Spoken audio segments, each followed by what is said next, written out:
I'm Realtor Lisa, Colorado, and I'm here with Bob Anderson of Chimney Service of Colorado. Hello. And Bob's going to introduce his business. As you mentioned, I'm Bob Anderson with Chimney Service, Colorado. We work in service up here in Gilpin County, all along the Peak to Peak Highway region. We generally go from Idaho Springs up to Ward, and then up and down the canyons, Cold Creek and Golden Gate. Awesome.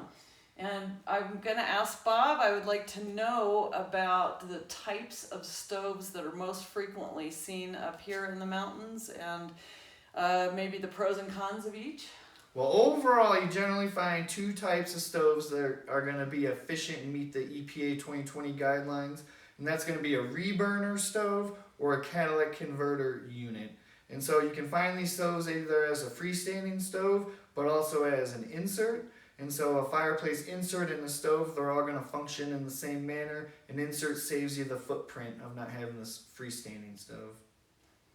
Okay, and about, they're also like pellet stoves? And Well, pellet stove is getting into a whole other beast. That's You a got whole wood, other- gas, and pellet, basically. Oh, So your okay. wood appliance, of course, burning wood, and then a pellet, is still a solid fuel appliance, and then also burns a wood pellet.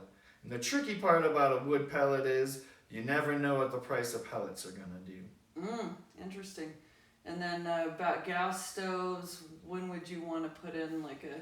Well, gas stoves are kind of a pain as well because gas just doesn't have the same amount of BTUs as a solid fuel appliance like a wood stove or even a pellet stove. And then you run into, with our lack of oxygen at elevation, that the stove is degraded on the amount of performance that the manufacturer actually rates it for. When they test the stove, they test it more or less at sea level, lots of oxygen, where you just don't quite get that. Generally speaking, at like the Denver altitude, you lose at least 10% of the BTUs and then another percent every 1,000 feet in elevation. Wow, so we're up here around 9,000 feet and they're about 6, so at least 30% reduction? It then? could be up to that. Correct. Yeah, okay.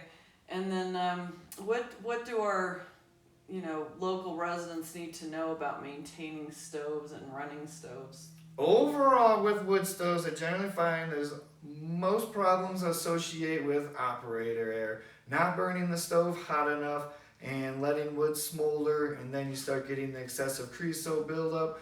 Once you have a bunch of creosote buildup, then you're at risk of having a chimney fire.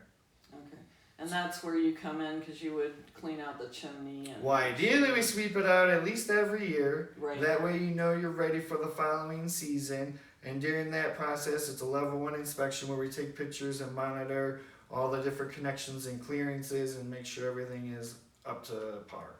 Okay, sounds good. And about maybe a little bit about types of wood, because Well, the types of wood, we're kind of in a pinch, and quite frankly, we're stuck with what we got, unless you want to spend a lot of money and track down some hardwoods.